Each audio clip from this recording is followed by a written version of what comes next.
This is 710 ESPN's Lunch with Jaime. Dodgers Hall of Fame broadcaster Jaime Jarrin sits down with Max and Marcellus. The tradition, the history, the Dodgers. Sponsored by Comerica Bank, AT&T, and Farmers Insurance. Now live from the Capitol Grill at the Beverly Center, here are Max and Marcellus and Jaime Jarrin. Vigila los cordones, viene el lanzamiento para Bobby Watson, está sacando batazo elevado al jardín central, debe ser todo, amables amigos. Lando espera y los Dodgers son campeones mundiales. Yes, for about half of Los Angeles, the voice of the Dodgers is Vin Scully, of course. But half of us in Los Angeles speak Spanish. So for the other half of Los Angeles, the voice of the Dodgers since basically the very beginning has been Jaime Jarrin.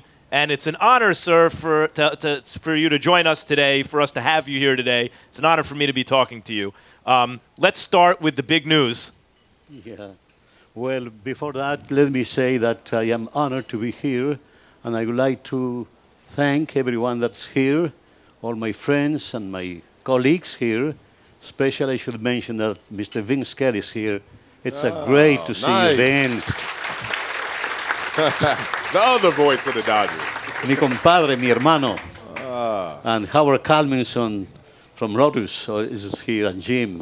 So many friends. It's fantastic. Let me tell you, I feel great. And what a timing, huh? What a timing. Unbelievable. I think you pulled this whole thing off. I think you knew before anybody. Yeah. You know what? I called Frank yesterday. I tell him, hey, you better sign the sale today, because I'm going to be on the air tomorrow, so I can have something to say about it. There have been various eras of sports in Los Angeles, of course. We came out of a very kind of depressing time only a year ago. No NFL, obviously, for anyone it looked like with the lockout. USC, there were sanctions. NBA lockout. The Lakers were swept out of the playoffs. The Clippers missed the playoffs entirely. No one was showing up to Dodgers games. The terrible tragedy with Brian Stowe. The Angels missed the playoffs. Everything that could go wrong did. And now you turn around a year later. The Angels have Pujols and C.J. Wilson. There was a basketball season. The Clippers got Chris Paul. They're headed for the playoffs. The Lakers got Sessions. Things are looking good. The USC sanctions are gone, and Matt Barkley's coming back. Things couldn't be better. And then we find out that from the least popular guy in Los Angeles, Frank McCourt, we get the most popular guy in Los Angeles, Magic Johnson. What is this like? You've seen it all since 1958. I'm broadcasting since 1959. How does this compare to the things you've seen? Well, you know, the Dodgers have been always a first-class organization, even though in bad times. The last 2 years have been a very, very tough years. Lots of turmoil, lots of problems within the organization. But the past is past. Let's look ahead. I think starting today, everything will be much, much, much better. Why do you think that? Because new ownership here in Los Angeles. And I hope they didn't spend all the money in buying the team. I hope they saved something for more players. Right. And you talk about this, Jaime. What do you look forward to seeing? Because in the last couple of years of the turmoil, the transformation, going to the ballpark this year. I would like to see a full house every night. And I would like to bring back those fans that left the Dodgers last year or 2 years ago. So because it's nothing like having a great number of people at the ballpark. The Dodgers have always been a great draw, so I don't see why they shouldn't be the same thing again. Yeah. The Dodgers also have this history of being innovative. Branch Rickey with the farm systems, and in terms of diversity especially, number 42 is retired throughout the league because they broke the color barrier with Jackie Robinson. And when they first came here, their big star was a Jewish pitcher, Sandy Koufax. And then almost 2 decades later, it's Fernando Mania, and you were the voice that everyone heard translating for Valenzuela. And later it was Hideo Nomo, and they seem to always be first to break down barriers and diversify. And talk to me about that a little bit. Yes, they have always been like that. When Mr. O'Malley came to Los Angeles, the first thing that he did was to take a helicopter drive around Los Angeles to see the demographics of the Los Angeles. And he was the first one to understand, in my case, the power of the Hispanic market, the Latino market. And the first thing he did is he got in touch with KW and signed a contract so the Dodgers will have bilingual coverage on a regular basis. We were the first one to have Spanish and English at the same time. At the beginning, I didn't travel with the team, so Mr. Scully was the one that gave me all the help in the world so I can do the job, because I used to be at the studios, with the earphones and listening to him, and he was very, very kind with us. He knew the situation, but he gave me the lineups in advance before the game. He will tell me, Jaime, it's going to rain today, or things that really made my broadcast easier. Why do you think that all these kind of menschy, these real kind of stand-up kind of guys have always been associated with the Dodgers, like you and Vin Scully, just the broadcasters alone, let alone the other characters like O'Malley? I think it is because they have always been a first-class organization. When I started with the Dodgers, I thought that I will stay with them probably 5, 6, 8 years and then move to something else. Spanish television was just coming up in 1963. So I thought that television will be my next step. Even though later on, I worked on television on Telemundo, Channel 52 for 8 years, but I have always been a radio man. I love the radio. Then I fell in love with baseball, and here I am, 54 years later, still doing what 54 years later. And Jaime, I started when I was 2 years old. What career or anything, or marriage to anybody or anything lasts 54 years? Let me tell you, 54 years with the Dodgers, 50 years plus with KW. 50 plus years married to that beautiful lady over there. Girl. 46 years living in the same house. So if I like something, I stay there. If only we could convince you to stick with something. So maybe you could do. Be careful. I could like this place. Now, Jaime, you grew up not around the game of baseball, coming from Ecuador and then landing in Los Angeles and obviously gravitating towards the sport. Just talk about that transformation. Talk about that transition. In Ecuador, they don't play baseball. In Guayaquil, a little bit, but in Quito, where I come from, they don't play at all. So when I came to this country, I didn't know nothing about baseball. But then I saw on television the World Series, the 55 World Series in New York, and I saw so many people around TV sets and listening to the radio, and I said, that must be a great game. So many people, in restaurants and on the streets, listening to the game and watching the game. Did you hear it or see it? No, I saw it. People seeing the game. So I thought that I always was. No, I mean the 55 World Series. You were watching. You were watching. I was here, and I saw the people watching the game on TV, and I have always been a very sports-minded person.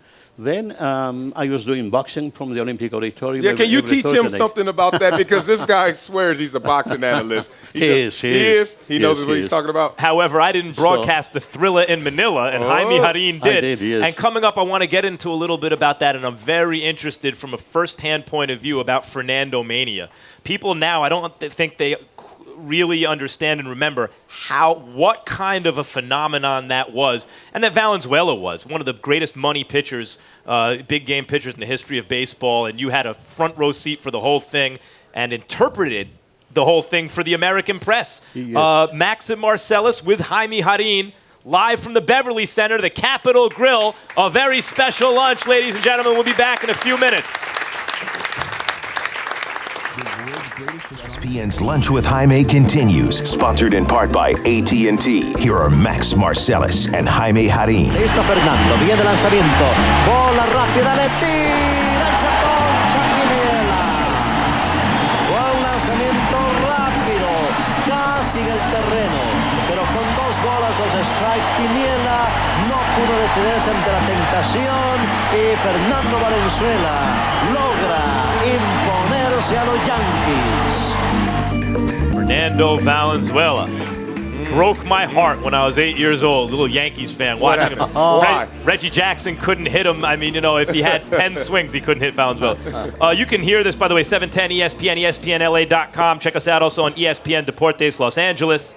We're here with Jaime Jarrin, Max and Marcellus, 710 ESPN, live from the Capitol Grill at the Beverly Center for a very special lunch with a very special guy and broadcaster. I mean, 54 years broadcasting Dodgers games Yes. from the second year they were here in Los Angeles, 1959. But before we get into Fernando Mania Yes. and all of that, you've broadcast 30-plus fights. I mean, I work fights for HBO for many years now. Championship. Just championship not fights. just regular But fights, I yeah. never worked a fight. I never, not like you, not just regular fights. Championship. I worked Mayweather fights and Pacquiao fights, but I never worked a fight like the Thriller in Manila. That was unbelievable. You went to the Philippines Yes, I was to there. work ringside I there, was huh? there, yes. It was 1975, October 1st. I was in Manila. It was a very hot day. It was raining. The last 24 hours rained a lot. And what a fight. The fight was like a drama in 3 acts. The first one was all Muhammad Ali. He was boxing beautifully. The second, the middle of the rounds belonged to Frazier. And the last rounds, again, to Ali. Ali was told Frazier was all washed up, came out to knock him out. Didn't happen. And in the middle rounds, when Frazier was really starting to beat him up, Ali said, "They told me you were through, Joe." And Frazier throws a left hook to the ribs, the famous story goes, and says, "They lied to you, champ. They lied." And also all these great fights in Los Angeles at the Olympic and at the Forum. In the 60s and the 70s, I did the fights, all the Mexican champions, Olivares and Pajarito Moreno and Chucho Castillo, Arguello. José Pimentel, Arguello, Becerra. What was the best of? Was it Arguello Olivares? Arguello Olivares was one of the great fights. When really. Arguello won the bantamweight title. He was in knockout in the last round. What made that fight so special? Because Olivares was a great fighter, and we knew about Alexis Arguello being a great puncher. So it was the fighter against the puncher. So that was very special because I was doing that fight directly to Managua, Nicaragua. Talk about the different And that's energy. Nicaragua's where Arguello's from. Arguello comes Yeah, from. the different energy and the different preparation for boxing versus baseball. Do you have a favorite? How do you go into either one? Well, in baseball, you have to read more, you have to do more homework. Boxing, I used to go the day of the fight, do the fight at night, and come back home again. Listening to you talk about those fights, I wish I spoke Spanish because there are so few broadcasters in any sport that understand the telling of the story. And the first thing you talk about with Manila is in 3 acts. So it sounds to me as though you're not just calling punches, you're telling a story as you're watching the event. Well, when you do boxing, you don't have time to tell stories like in baseball. Yeah. I was the blow But I mean, by telling blow. the story of the fight. Oh, yeah. Because doing, I used to do the blow by blow and have time for Right. commentary. Who did color with you? A fellow from Cuba who was very well known, his name escapes me, but he was with me most of the time. I see. Now, so unbelievable. I mean, I'm sitting next to a guy who's called more championship fights than I have. That's what I do for a living. Yeah.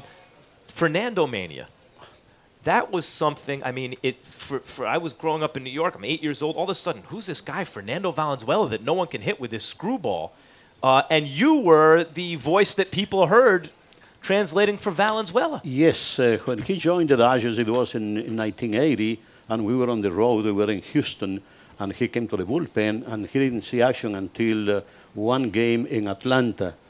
He came late in the game, and the first guy that he faced was Bruce Benedict, the catcher for the Braves, and he hit a fly ball to center field.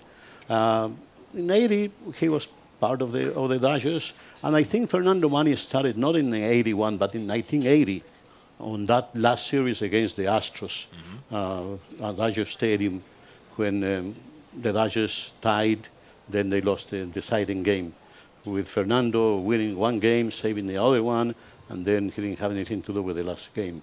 But 81 was a year. Vin will be with me saying that this is one of the greatest seasons that a team can have.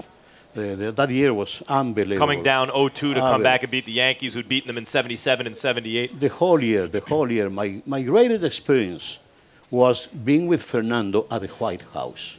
We were there to have lunch with President Reagan and President López Portillo of Mexico, and to see this kid. Fernando was 19 years old, 20 years old then, long hair, a little bit chubby, Indian features, and not a word of English. And being there at the White House and after the lunch to see the most powerful man making a line to get his signature. I saw George Bush, then a vice president, It was Weinberger, the Secretary of Defense. It was Alexander Haig, the Secretary of State. It was the Attorney General and many senators and congressmen in line waiting for this kid to sign a baseball. They were all baseball fans, and he was the biggest baseball star in the world. It was unbelievable. What was it really about Valenzuela? In my lifetime, that was the first. Later, I saw Curt Schilling as a starting pitcher, El Duque, and then Rivera, that were big game pitchers. The bigger the moment, the better they pitched. But my first experience watching a guy that clearly, when the stakes were higher, you couldn't hit him, was Valenzuela. What was it about Valenzuela? I think it was his instincts. He will pitch great, and he will feel great. He knew exactly where the baseball was going, and he will feel the ball cleanly, and he will do the right thing. His instincts were amazing. And of course, when he learned the screwball, he was a different pitcher at all. But he was good in the regular season. He was a very good pitcher. But with the money on the line, he was even better. Do you have anything that you could tell me about him as a person that would result in that kind of elevated performance? Many people thought that he didn't know what he was doing. He knew exactly what he was doing. Very intelligent person. Didn't speak English very much. Later on, he learned the language. But he was so sharp on the field. As soon as he took the mound, he knew exactly what he was going to do, and he wasn't afraid of anybody, Now, you talk about him on the field, but off the field, I'm 6 or 7 years young, growing up in Los Angeles, and I even knew of Fernando Mania. What was so appealing about him as a person off the field that before he's a productive player, he became a phenomenon? Well, he was a very private person. I was with him everywhere, but I never went to his home, never went to his house, never invited me to go to his house. And Mike Brito was the closest friend that he had. Very private. Who was the closest friend he had? Mike Brito. Mike Brito, okay. Mike Brito was his closest friend. And he was a very, very private. He didn't enjoy gatherings. He was very private. After the game, he will come to the hotel, and he will go to his room. That's it.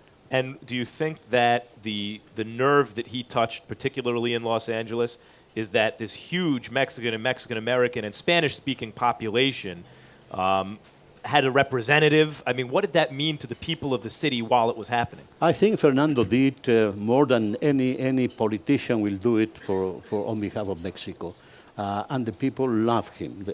He has been away from the game for 25 years, and he is still loved by people wherever he goes. It's amazing, and in Mexico, he is the #1 idol of all time. There's no question about it. Is he more responsible than anyone for the fierce loyalty to the Dodgers brand that so many, particularly Spanish-speaking Angelinos, have for the Dodgers? You have to ask him about that. But what do you think? Your analysis. Do you think that he's the real root of that? Yes, I think so. Okay, coming up with this very special lunch with a guy I've been waiting to talk to for a long time, the great Jaime Jarrin, here at the Beverly Center, at the Capitol Grill at the Beverly Center on Max and Marcellus. We need to start looking towards the future. Magic Johnson is now going to be the owner and the face of the Los Angeles Dodgers. What that means going forward, what Magic's going to bring, and what can we expect when we get out to that ballpark. And I think a lot of people will come back in droves this upcoming baseball season. Max and Marcellus with Jaime Jarrin, 710 ESPN. Como de los Dodgers. 3 bolas su strike para Monday. Batazo por el jardín izquierdo profundo. Hacia atrás va el fildeador. La pelota se va y bésela. Se fue de cuadrangular para Rick Monday. Hey. Sitting here at the Capitol Grill, live from the Beverly Center for a very special lunch with a very special man, Dodgers broadcaster, voice of the Blue Crew for 54 years. Wow. But this audience is the one that's making this lunch very special. Yes. Great audience. Well, they're here for you. Really. I mean, Vin Scully comes out when it's a day for Jaime Jarrin. Oh. Now, let's talk about Magic Johnson. First of all, Jaime Jarrin also the voice to a lot of Latin America for huge news events, not just sporting events. The Kennedy assassination? Yes, sir. I was in Washington covering the funeral. I was at the Shea Stadium when the Pope came for the first time to America. I was with President Johnson when the United States gave back to Mexico a portion of territory at the border called El Chamizal.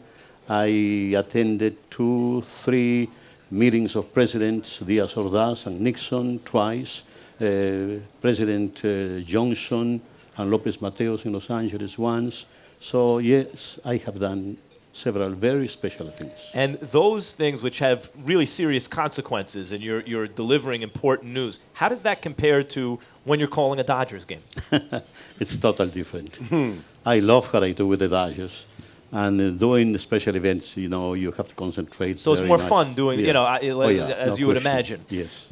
Speaking of fun, Magic Johnson, most popular guy probably in the history of LA sports. Well, you would know better than anyone. Is he the most popular guy, athlete in the history of LA sports? I will say one of the most popular. One of the most. Yes. In what category? Who else is there with him? Way up.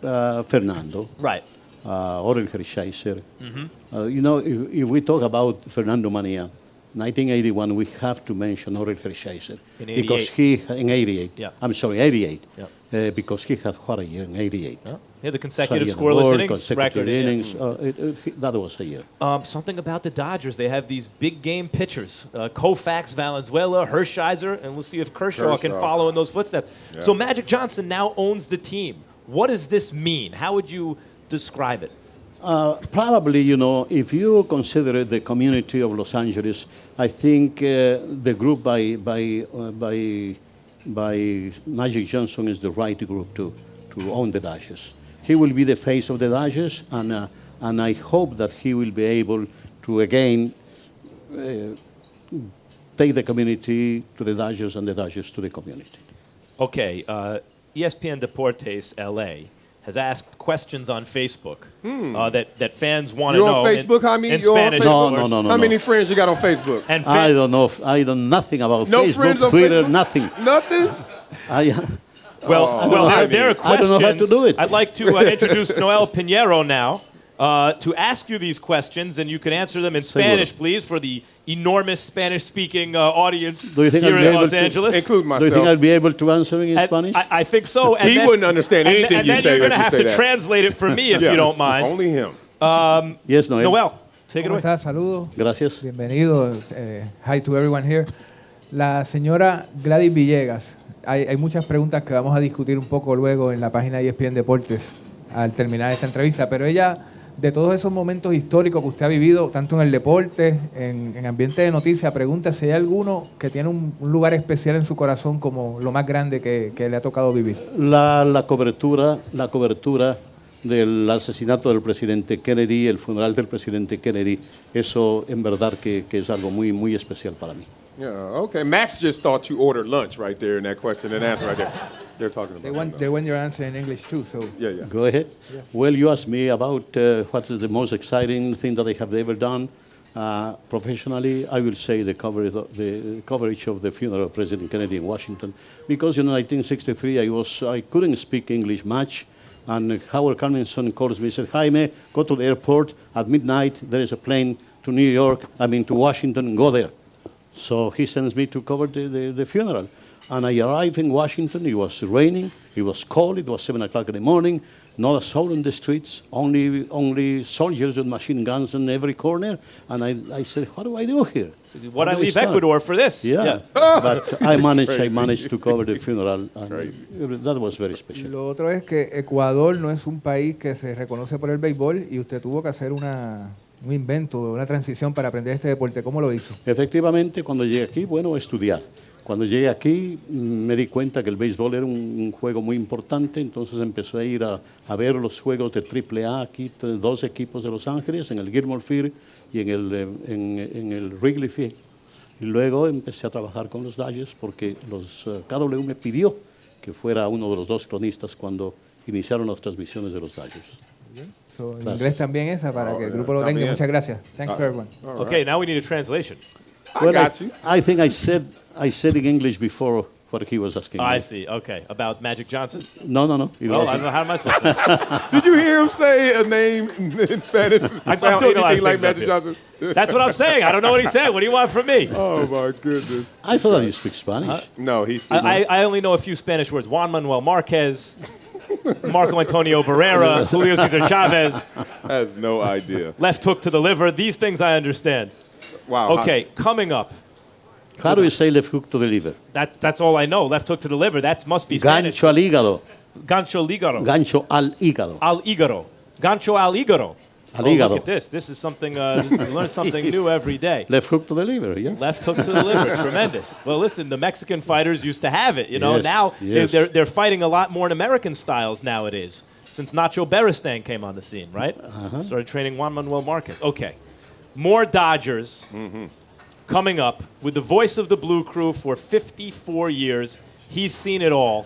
I want you to take me on a quick history of the Dodgers eras since you've been here and get your thoughts on the various eras from Koufax to Clayton Kershaw and everybody in between. Max and Marcellus with Jaime Jarrin, 710 ESPN. Increíble. Listo Fernando, lanzamiento, le tira Buzón, le tira y se poncha. ¡Qué forma de empezar la temporada, mis amigos! Fernando Valenzuela, en su primer juego como abridor en las Grandes Ligas, logra una blanqueada. Hey, and by the way, we'd like to thank the Capitol Grill, AT&T, Comerica Bank, and Farmers for helping to make this great day possible. Yes. Jaime Jarrin, voice of the Dodgers since 1959. Jaime, Vin Scully, I don't mean to embarrass you at all, and I know he doesn't want to make a show of this, but from talking to you, it seems that you would like it to make you feel good on this day to say a few words about Vin Scully, him being here and what he's meant to you over the years. And so, without embarrassing Vin, if you'd like that to do that. You know, Vin is and will always be the best play-by-play announcer in baseball over time. He's a titan of the sport, and I have been so lucky to be near him, especially on the road. I enjoyed his company very much. He's more than a friend to me. He has been like my brother, like my father, or whatever you want to call. But he is unbelievable. And, you know, he's... that is very unique combination of a great baseball announcer and a wonderful, wonderful human being. That's beautifully said. So, having been around since '59, calling basically the whole history of the Los Angeles Dodgers, take us through what was your favorite time? What was your favorite era? It's tough.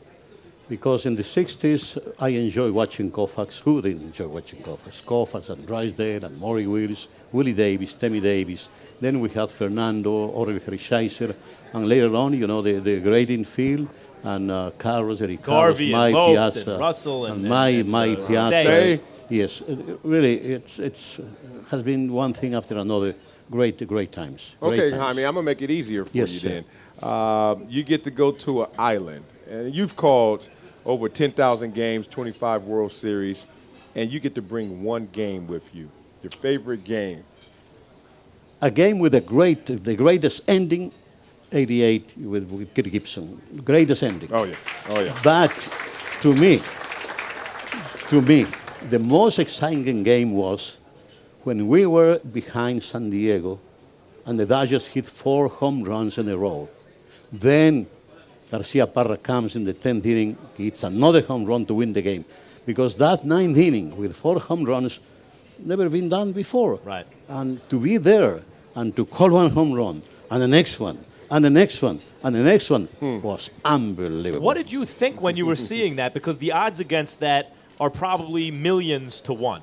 You just don't think, you just say what you see. Do you remember your call? And asking God, please give me the faculty to say what my eyes are seeing, not my heart. Do you remember the call? I don't. I think it was like any other home run that I had called. But at a certain point, when you call 4 home runs, a home run, you're going nuts. then another home run. You get to the next level. By the third home run, you figure you're already as high as you can be. You're not expecting a fourth and a fifth. Yeah, probably you change a little bit of the words between one and the other. But that was the greatest game, in my opinion, that I really... And of course, the perfect games are very unique. Sandy Koufax perfect game, then Dennis Martinez against the Dodgers in July 1972. That was very special because in the seventh inning, the phone started ringing like crazy in the booth. It was Nicaragua, Managua calling several radio stations. They wanted to get hooked to our broadcast. And we had to call New York to ask permission, Major League Baseball, because that was an international broadcast, then becomes an international broadcast. They said, okay, go ahead, and we have 5 radio stations, I think, hooked up with us, and for that perfect game. That was very unique. Now, Jaime, you just described some of your favorite players, favorite moments, favorite eras. And right now we sit in a moment of new ownership for the Dodgers.